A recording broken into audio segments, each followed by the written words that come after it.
Okay, well, welcome everybody to the August 24th work session. I'm going to call this meeting to order. Just want to cover, we have two work session items today. And just to remind everybody, at this work session, there will be no motions, no votes. This meeting is strictly for information purposes only. So the first item on the work session today is information regarding the upcoming recommendation of changes to the Cobb County Code. And I believe County Attorney has that.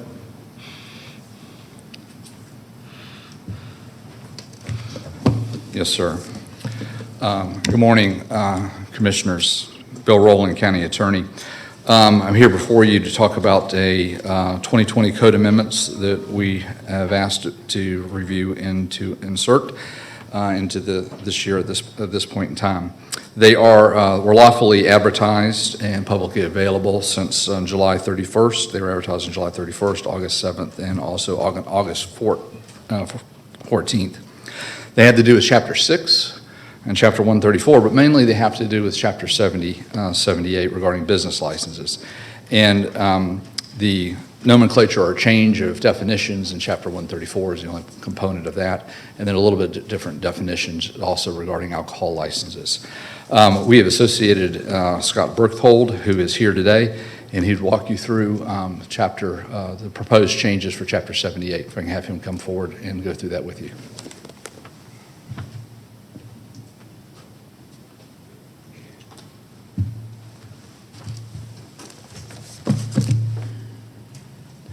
Good afternoon, Commissioners. As County Attorney Rowling said, we're here on updates to Chapter 78 primarily. There are some ancillary definitional changes in Chapter 6, as well as some updated provisions in Chapter 134. Essentially, in the big picture, the main portion of your packet is dealing with Chapter 78 and adult entertainment or sexually oriented businesses.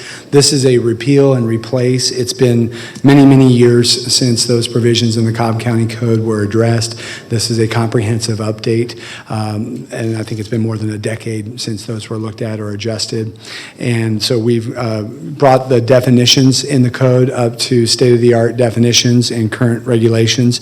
And essentially in overview format, Chapter 78 first deals with the purpose and findings and the rationale to address sexually oriented businesses. Have routinely held that you can't ban these types of land uses, but that you can stringently regulate the time, the place, and the manner of their operation to control or to abate their negative secondary effects that have been found in studies and cases many, many times over. And so I'll talk about that when I get into the slideshow presentation, but that's the first chunk of the ordinance. The second one is the definitional changes to bring our definitions in Cobb County up to date. These definitions really mirror very closely what exists in many different Georgia municipalities and counties around the state. In recent years, many of these definitions have been litigated and upheld by either the Georgia Supreme Court or the U.S. Court of Appeals for the 11th Circuit. And then there's a licensing requirement for both the business and for employees. Someone can be denied a license if they've been found to have been operating a similar business unlawfully, if they have certain criminal convictions, if they don't satisfy the location standards, and so forth. There's some inspection provisions to allow for inspection of these establishments, as well as for the license suspension and revocation based on specific objective criteria that are set forth in the code.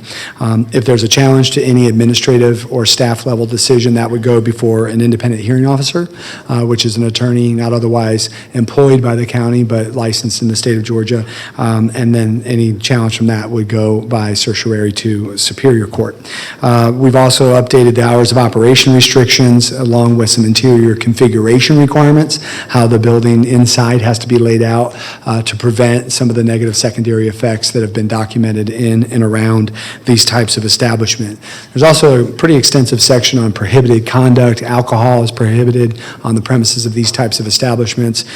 Certain types of live conduct are also prohibited in some detail. And then finally, the location restrictions. Because of the updates to the code and current analysis, we've been able to update the buffers by 50% for both residential uses and districts, as well as by 50% for other sensitive land uses like churches and schools and daycare centers and things things like that. We've been able to do that. Going forward, adult uses would only be allowed in LI and HI zones. That's one of the changes to the Chapter 134, but they would have to satisfy all the buffer restrictions that are set out in Chapter 78, specifically Section 78-338. Sort of circling back to the top, the grounds for regulating these types of establishments, according to the United States Supreme Court, is to prevent or to abate their adverse negative secondary effects. These have been documented in a number of studies going all the way back to the 1970s and continuing all the way up to almost 2020. You've previously been provided some weeks ago a thumb drive with just really voluminous negative secondary effects information totaling, I think, over 3,000 pages among the various studies and case reports. And what I'm going to do is obviously not go through all that, but just highlight that and make the appropriate record for the types of considerations that the commissioner should have relative to regulating adult uses. The bedrock of this area of the law is a 1986 Supreme Court case called City of Renton versus Playtime Theaters. This is a case where a couple adult theaters moved into a bedroom community outside of Seattle, and the town adopted a restrictive zoning ordinance that they didn't satisfy, and the court considered whether it was appropriate for the small bedroom community to rely on a study and some findings from a much, much larger city, the city of Seattle, which was 20 times the size of Renton. And the appellate courts threw it out throughout the ordinance, said, no, you have to have studies that are specific to your community and your socioeconomic situation and geography. The Supreme Court rejected that in 1986, and they said this. They said the First Amendment does not require a city or any local government before enacting such an ordinance to conduct new studies or produce any evidence that's independent of what's already been generated by other cities, so long as, and here's sort of the standard, whatever the city relies on is, quote, reasonably believed to be relevant, end quote, to the problem they're seeking to address. And so under that deferential standard, local government bodies like this one can consider a wide variety of adverse secondary effects information. The courts have recognized all these types of documents and information as valid bases for regulating adult uses. And some of those negative secondary effects, which is a judicially created term, include the negative impacts on surrounding properties. These can be decreased property values. They can also be increased noise and blight. Number two, personal and property crimes and the safety risk that goes along with those confrontations. Number three, sort of what you would expect in the adult use context, which would be lewdness, public indecency, other types of sexual crimes. Four, illicit drug use and trafficking. There's documented case after case where these types of establishments are associated with drug trafficking in a community. One recent case out of Warner Robins, Georgia, the DEA made 23 arrests for drug trafficking associated with one particular adult use establishment there. And then also the litter and the aesthetic impacts on traffic and so forth that are associated with these uses. So when we talk about those secondary effects that have been recognized by the courts, we also consider those secondary effects as documented in different kinds of evidence or legislative evidence. Not courtroom evidence necessary, some of it is, but on legislative evidence, the courts have looked at land use reports. They've looked at crime impact reports from local police agencies. They've looked at judicial opinions. That's somewhat unique in this area because the Supreme Court in Renton said that the city of Renton, Washington, their ordinance was justified, and the only thing that the record showed that they considered was a Washington State Supreme Court ordinance upholding the Renton or the Seattle zoning restrictions for adult uses, and they said that was enough. You can rely on judicial opinions that have documented secondary effects. There's also a number of expert reports on that thumb drive and the materials that you've been provided, as well as anecdotal data, because the courts have said, listen, when folks come in and talk about the adverse impact of these uses on their neighborhood, that in a legislative context can be as compelling as statistical data. So the rationale is stated very clearly in the ordinance is that this category of uses are associated with a wide variety of adverse secondary effects like the ones that we've talked about. The courts have said you can't get up and just say, oh, this is bad or it's immoral, therefore we're going to ban these. No, you have to focus the regulations on the negative secondary effects that the local government is seeking to prevent in its community, and that's what this ordinance does. We know from the case law, especially local or federal appellate case law that governs here in Georgia, that the adverse secondary effects have repeatedly been found to be grounds for regulating adult uses as to their location. One case that we handled, I can't believe it's 13 years ago, but it was a long time ago for the city of Daytona Beach that restricted adult uses to mostly industrial areas. The U.S. Court of Appeals for the 11th Circuit upheld that zoning ordinance for Daytona Beach in a case we handled back then. We also did some regulations for San Diego County, a very, very large county about the size of the state of Rhode Island in California, again requiring adult uses to be limited to industrial zones. The court said that was constitutional. And those are the types of restrictions that even when a use has to be in those zones, they still have to satisfy the additional buffer requirements, the setbacks from residential and other sensitive land uses. The negative secondary effects documentation has also been held by the courts to justify other types of time, place, and manner regulations. These include rules governing nudity, hours of operation, imposing licensing restrictions. The most recent case from the Supreme Court on the live nude conduct regulation, which is contained in this draft Chapter 78 that's before you today, was called City of Erie versus Paps AM. The Supreme Court upheld a restriction on live nude conduct as applied to adult uses. The second citation there is a case out of Littleton, Colorado. Many of you are familiar with Littleton based on the events in the late 1990s. But they also had an adult use zoning ordinance and a licensing ordinance that had to be complied with before a sexually oriented business could open. And we ended up briefing that case at the U.S. Supreme Court. And in 2004, the Supreme Court unanimously ruled 9-0 that the types of licensing regulations that we have put into this Chapter 78 revision for Cobb County are constitutional from a First Amendment perspective. More recent case that we handled for Brookhaven, Georgia, just down the road here, was called Stardust 3007 LLC versus Brookhaven.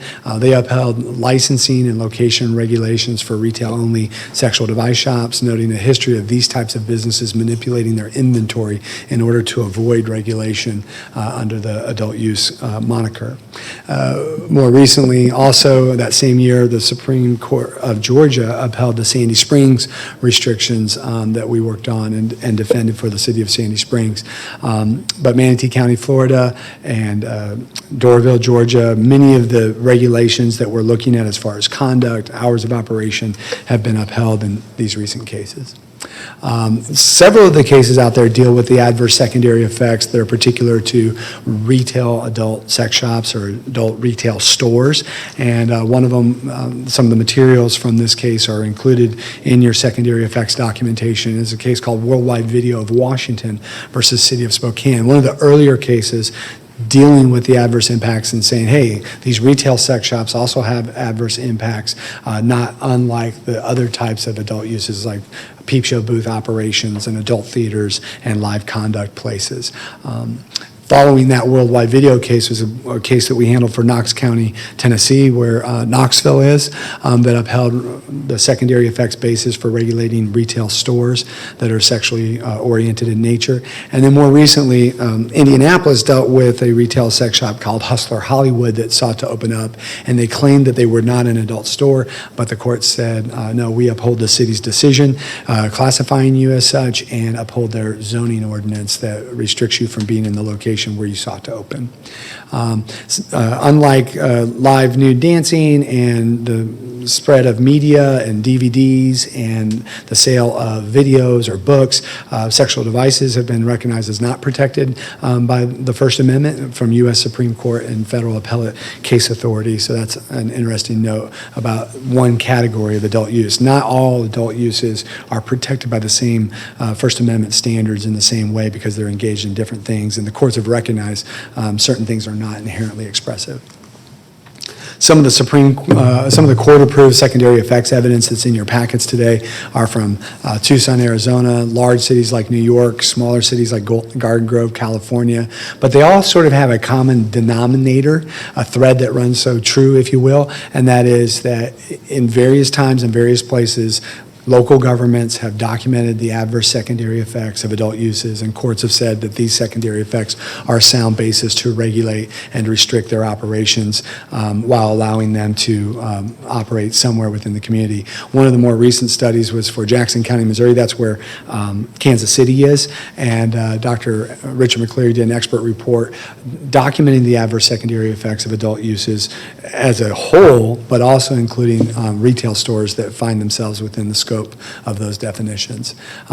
You've been provided summaries of a lot of the key secondary effects, sort of abstracts of these studies, as well as published criminology journal articles that document adverse secondary effects from different types of adult uses, the live nude conduct places, the theater/pizza places, as well as the retail sex shops and adult bookstores. Those are included in your materials from places as far away as Kansas and closer locations than that. Essentially, when you get into the expert data and the reports on this, there's three main findings that criminologists and expert social scientists have found, and that is the finding of secondary effects regarding sexually oriented businesses is confirmed in a wide variety of places. That's one of the reasons they determine it to be a scientific fact, because there's a theory of criminology that supports it, and that's corroborated by a substantial amount of data and evidence.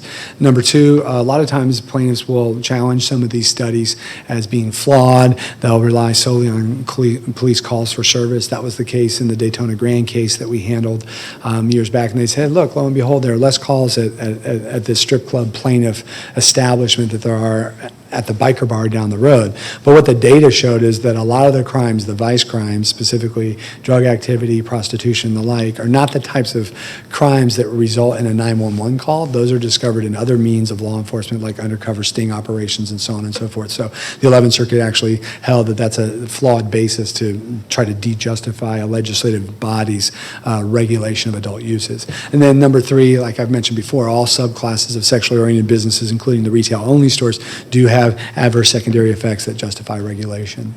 There's a number of cases that reject challenges to these predicates, these legislative record studies and cases. I won't go through them all, but they're varied, including the one here in the 11th Circuit right down the road in Atlanta, and then more recent ones, this one out of Floyd County, Georgia, where a retail store challenged the legislative record similar to this one that was adopted in Floyd County, Georgia, and the federal court in Rome said, no, the county had a valid basis for regulating adult uses, including your store. And then what we're going to do is, since you've already been supplied these, I'm going to make a copy of that documentation as well as my PowerPoint presentation here today, a part of the official record with the minutes for this meeting. So I'll hand these to the county clerk at this time. And that concludes my presentation. Thank you. Thank you.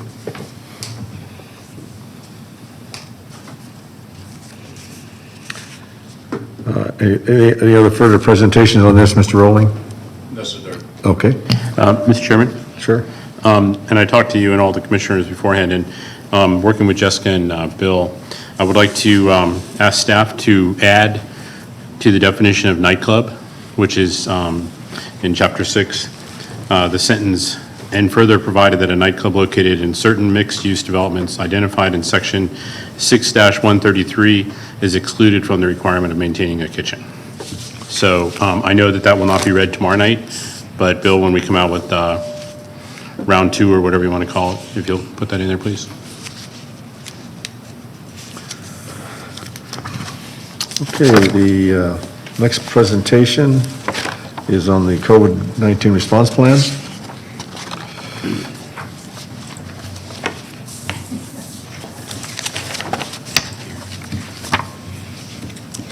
Good afternoon, Chairman, Board of Commissioners, County Manager. Appreciate the time to present this plan to you, which you've obviously had a little bit of time to look over. I'd like to go through the plan just briefly. Thank you so much. So that we can kind of get a better idea and I can see what exactly you feel like the direction that we're going. This is something that should encompass everybody in our community, and I'll get to that in a second. And it's been a very team effort to get this together. I'm very proud of my team who's here today, and our Director of Public Safety, our Nick Adams with Fire. They've all been very helpful, as well as Commissioner Ott and yourself. All right, as I said, I'm Cassie Masloom. I've had the privilege to be the EMA Director during COVID. Lucky me. I'm still standing. Under the direction of the county manager, Dr. Jackie McMorris, she came up with a task force, which has been very instrumental in dealing with COVID. This was a way for us to get the departments together, our community partners, and kind of keep each other engaged. And so as we were thinking of how to move forward, the chairman and the Commissioner Ott were saying, what can we do to be prepared should the governor give us more power to do things? And just so everyone knows, when we go into an activation, which we are now, we're still under a state of emergency, the LEOP goes into effect. So the good thing about this plan is it's going to be an annex within the LEOP, which is a living document that we can constantly put our hands on. What happens today, you see how many times the CDC changes their guidelines. This is constantly changing. So we will be looking at it regularly and doing our best practices. Partnerships, this has been so important. I love the bolstering the reach and effectiveness of private and public organizations. It's everyone. Our Cobb County Department Management team began together, voicing what we need, working together to make sure we have the proper PPE when we were in LOS, making sure we had the proper PPE and equipment to bring people back. Our Cobb Douglas Public Health, we couldn't be where we are now without them. Our healthcare professionals, the military and National Guard did a tremendous job in helping our assisted living with cleaning, with testing. Our business community and all the grants that we've had, definitely with the CARES Act. Cobb County Schools, Marietta City Schools, they're on board. They like it. They're going to be, more involved as we move this plan forward. And the numerous nonprofits, and we've had the privilege to work with the nonprofits within the EOC. Michael Murphy does attend those as well. But to hear the common issue is, I want to do more. So it may feel like at times that people aren't out here doing anything about this, but there are so many people that are. And I'm very impressed with them each week, helping people pay rent, helping them have food on their table, whatever they need, they just are eager to help. And we've been very blessed here in Cobb to have that support. So how does this work? The matrix. We are doing this under a 4-phase plan under the direction of the chairman and the county manager. Like I said, as part of the LEOP.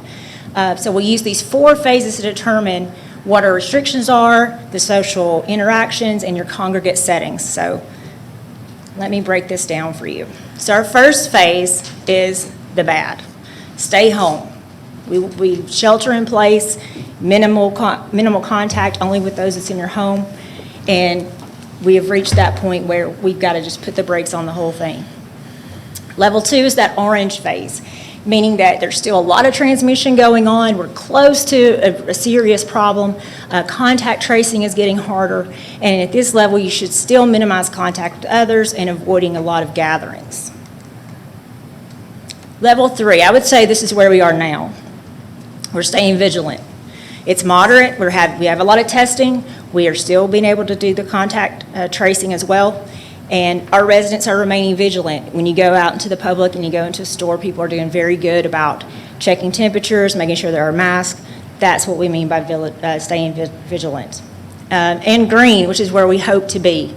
When you get to that green phase, it's the minimal. We've got some kind of control of the situation and we're moving into back to regular way of life. So let's talk about that green phase, because that's going to be the one we're working towards. As I said, it's minimal and controlled.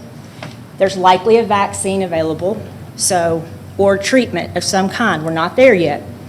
When the vaccine is disseminated, it will be under the direction of the Georgia Department of Public Health. No matter what, you're still going to social distance. And we're going to say, instead of new normal, and the chairman may like this or not, the new manner of living. That's negotiable. Hey.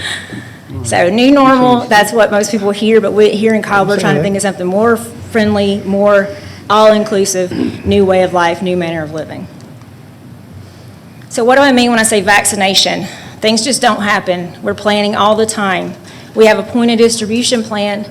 Our head point on that is our emergency preparedness under the fire department, and they have done a tremendous job keeping us informed and working on this plan to make sure it's ready.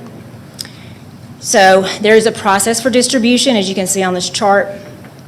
Our first responders, healthcare officials, pharmacists, all those that are engaging in the healthcare community will be the first to get this vaccine. It's important to note that when we do get a vaccine, we will be able to handle a tremendous amount of people. And I mean, when I say 5,000 public safety officers, that's everyone within the county. We are working with our cities. We are keeping track of what their needs are as well. And when it comes to the COVID response, that information is always reported to the state. And so we have a good handle on that. So part of that tier 1 will be first responders. Yellow phase, as I said, that's where we are now, in my opinion. You have a little bit of a break in the transmission. We're still able to keep up. Our healthcare system is keeping track. We're not seeing a big burden on that. People are remaining vigilant. And the purpose of this phase is to keep our economy going. People need to work. We want them to work. So trying to keep a somewhat normal lifestyle, and that's where those nonprofits and everybody is so important because they're coming in to fill those gaps. We're continuing our social distancing, and our high-risk population is encouraged to stay home, if possible, unless they have medical needs or they need groceries or something to that extent. The orange phase, this is where we got to get a little bit more intense. You shouldn't have medium or large gatherings. The transmission is getting more, like it would be considered like a large breakout. As you can see, as people started going back to school, there's issues with that. That would encourage some of that orange phase to be something to look at. Our residents should take extra precautions. If you don't have to go somewhere, don't go. If you go somewhere, wear a mask, wash your hands. The business community, like I said, they've been following the public health guidelines and the CDC guidelines, which do change. We definitely would recommend teleworking at this phase with some staggered shifts, staggered exit and entry, and making sure that we keep our common areas clean. The red phase, it says severe. It's uncontrolled. We've got to get a handle on it. Hopefully we will not get here again. But if we do, these things are in place, and we know that the chairman would be ready to execute an executive order that would put us here. And he has the power to do that at any phase. Once the governor has said that we can have that power, under his direction now, we cannot supersede his order. We have to go either no minimal, no less, whatever, no more of what he has put into place. So we're doing a good job of keeping up with that. But if we get to this point and the power is within the board, then we would seek to do something more. So the purpose exactly would be to stop the spread. Social distancing, I mean, it'd be a minimum. You'd need to not go anywhere unless you really had to. Your non-essential businesses, we'd be probably likely be back into that LOS phase where we're not, if you can stay home, you are staying home. The shelter in place is extremely important, and the high risk should stay home no matter what, unless it's just an extreme healthcare need. And that's one thing I will point out when we were as close to this phase as we could get in the beginning. Senior Services did a heck of a job making sure our seniors had food. The way this has been handled so far is impressive, and it's impressive on all levels within the government, within our nonprofit community. It's been just phenomenal. And even when we didn't have exactly what we needed, we've had people come in and give us that. So we've been able to provide here at Cobb, and I feel confident that if we get to this point again, we'll do so. So the measures to stop the spread, that's all the same. It's the same thing we tell you every day. Stay home if you got symptoms. Conduct your daily screenings, which we're doing that in our buildings here. Most stores are doing that as well if they can. Mask and proper PPE are highly recommended. Practicing good hygiene, washing your hands, sanitizing frequently. If you use common equipment, like gym equipment, and they're doing a good job for the most part in making sure that that equipment is clean and that they're keeping that distancing. High-risk and vulnerable populations are always encouraged to stay home if they can, as much as possible. Now, how are we dealing with this? So, Director Kreider and the board have come up with the Cobb County stockpile concept early on. So even before we were in our really in the planning stages back in early March. This was a concept that we really wanted to put into place.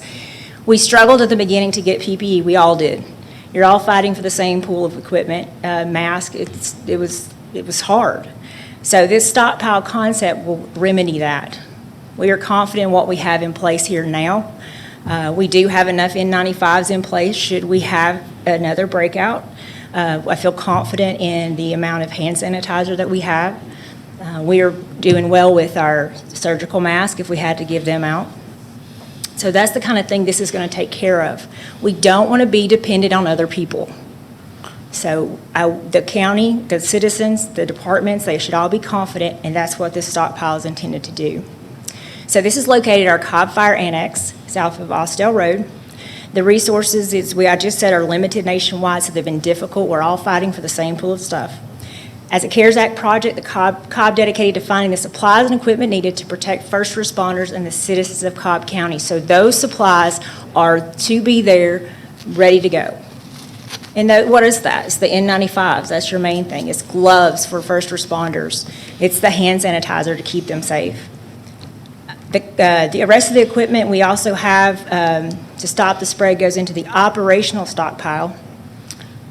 As you can see here, before I get to that point, I want you to know that just beyond the mask, you think PPE is mask, is hand sanitizer.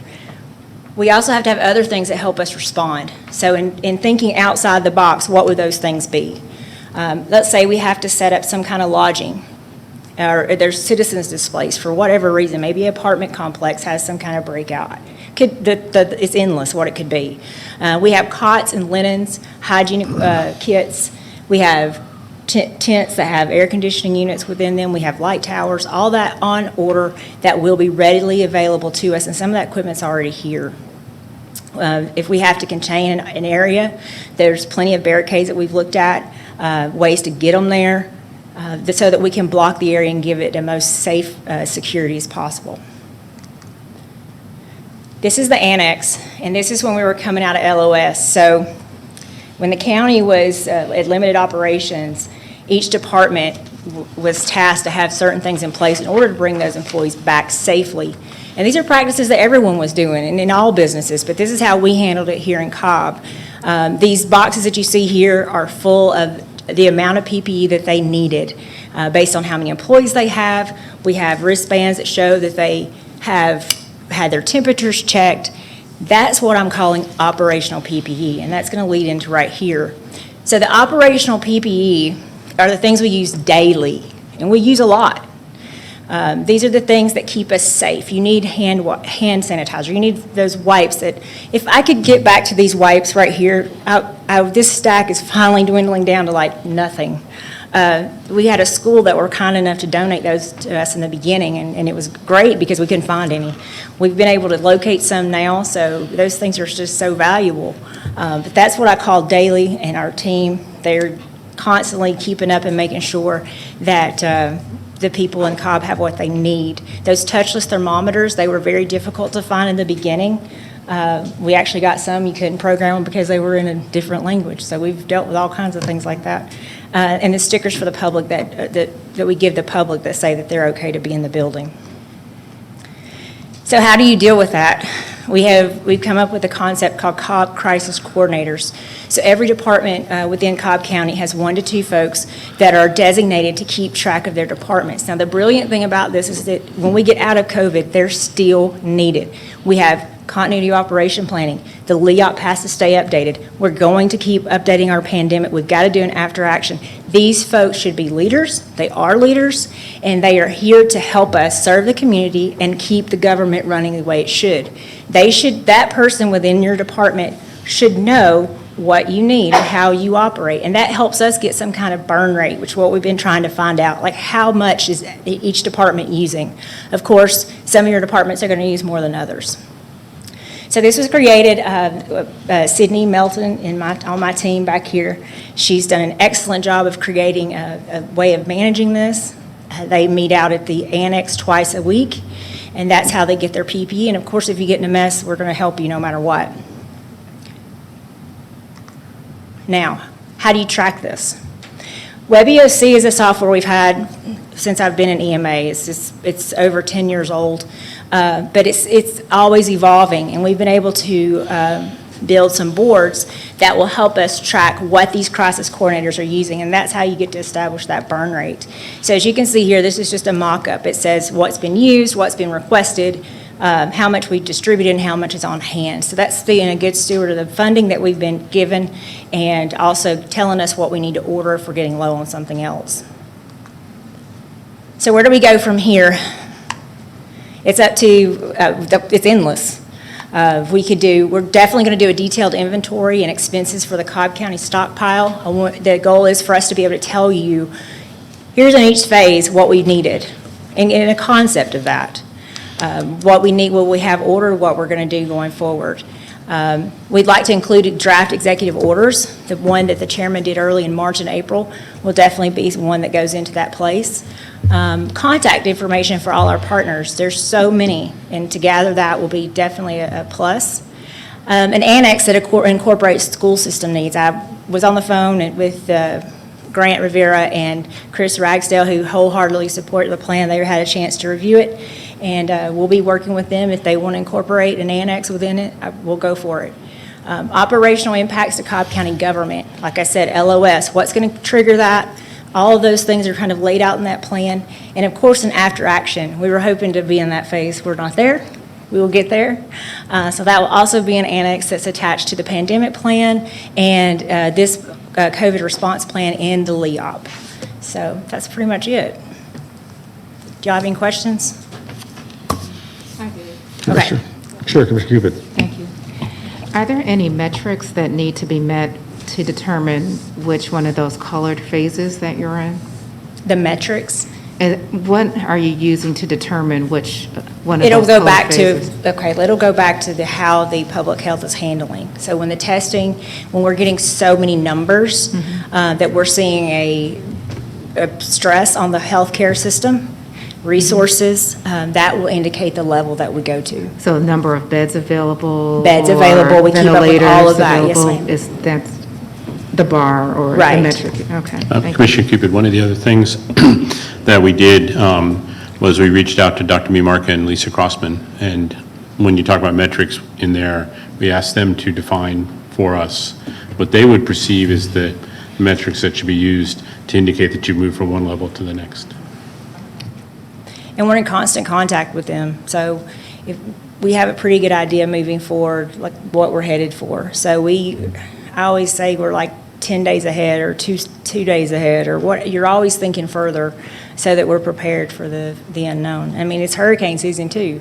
So you have to stay diligent in all of it, keeping up with everything. And of course, if we were to have another incident, we'd be ready for it. I say that confidently. I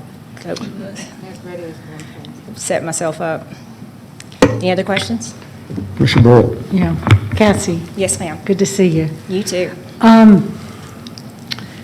know there's no way to project costs with these supplies, not knowing what phase we could be in or are going to be in down the Right. road until, and then even the cost of administering a vaccine once, or treatment once one is, so how do we know what to project out of the CARES Act money that's still available for these supplies?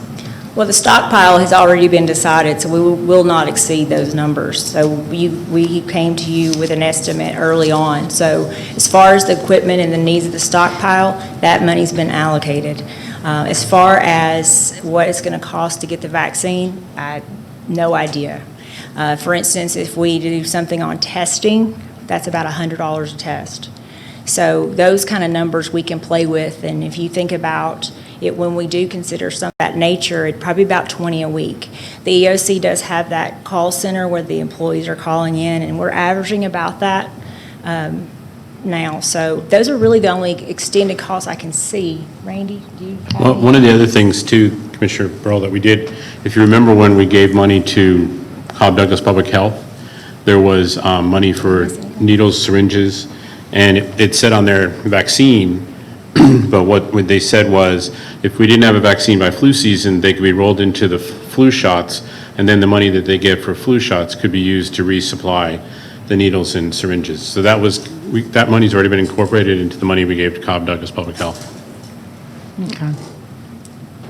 And there'll be a time where our ongoing use of supplies will have to be managed by departments within their budgets, once we get to the point to where that's our new manner of living, if you will. But the stockpile, all that has already been funded through the CARES funding. And so the only additional funding in the future is going to be what each department individually uses in its operating their business. They're conducting their business on a daily basis. Yes, ma'am. And the key to this too is inside that stockpile, should we have to administer a vaccine, all of the security measures, the barricades, all of that is already included in the stockpile. Okay, but wouldn't a vaccine be administered by public health and that come from the state public health department? It would come from the state, but you can be administered using paramedics and advanced EMTs. The biggest thing about administering I from mean, the state, funding. Would there be funding from the state to administer that? That would have to check into, but I would almost, I would think so, but the biggest thing, and Cassie mentioned it briefly with the pod, the biggest thing is that the Department of Health is going to determine how the vaccine is distributed. That is not a decision that the Right. county will Right. make, but, nobody's really talked about the funding. We're still waiting on the possibility at this point. Okay. Anything else? Let's get one first. I agree. You have a question, Commissioner Gabriel? Commissioner Ott? I just want to make a comment. I just want to thank Cassie for all the late nights. Thank your husband too, because she spent an incredible amount of time, along with Randy and Jackie and her team, in putting this together. But I know that Cassie spent countless hours at home, at night. So I just wanted to say thank you. I think you did a great job. It's been a privilege. It's been a learning experience for me. Like I said, it's been a learning experience for my team. And there's nothing like this. I mean, I owe someone in Pennsylvania a steak because they gave me the concept. When you're searching for research that's just not there on how you move forward, it's difficult. So, and then part of reading all these different plans, I was able to come up with this concept, and it does make sense. We're proud of it. I think we can make it work, but it's only as good as what we put into it. So I look forward to making it even more and showing you what we can do. And I think these partnerships we have are going to be very influential to that. And Cassie's not kidding. There is no other place. I mean, she didn't go and kind of copy somebody else's. I mean, No. this is basically created from scratch. So I welcome comments. Well, the nice thing about it is also is it's in a language that everybody can understand. Yes, sir. And it's not technical, it's not medical, it's important to understand when you communicate to the public why we're at these specific levels and they can relate to it. So I'm really impressed by how you were able to articulate what each level was and put it into understandable graphics and also language that people can use. That's good. Thank you. Appreciate that. So what's the way forward now? I'm sorry? What's the way forward now? What's the next step? Next step, we'll be, like I said, we're going, adding that stockpile piece to where you can say what items were needed at each level. So that way you have a good idea of what, I want to see where do we come from? The history of this is going to be key too, because I get all excited about it, but we lead. I mean, this is how other people will know how to deal with this in the future. So being able to show, one, what we have, two, what we need, but where did we come from? I mean, in the beginning, this stuff was so difficult to find, and the pricing and how that fluctuates or decreases over time, all that would be interesting to know. So it's a history, it's a step forward, it's pretty all-encompassing. I'm excited to have the schools. They were very encouraging about it, and if they want to write an annex that we can stick in there, I'll be happy to. I think there's a lot we can include. Okay, all right. Any Thank other questions you. from the board? All right, thank you, Cassie. Great job, Thank you and you. your team both, all of them. And with that, we're adjourned.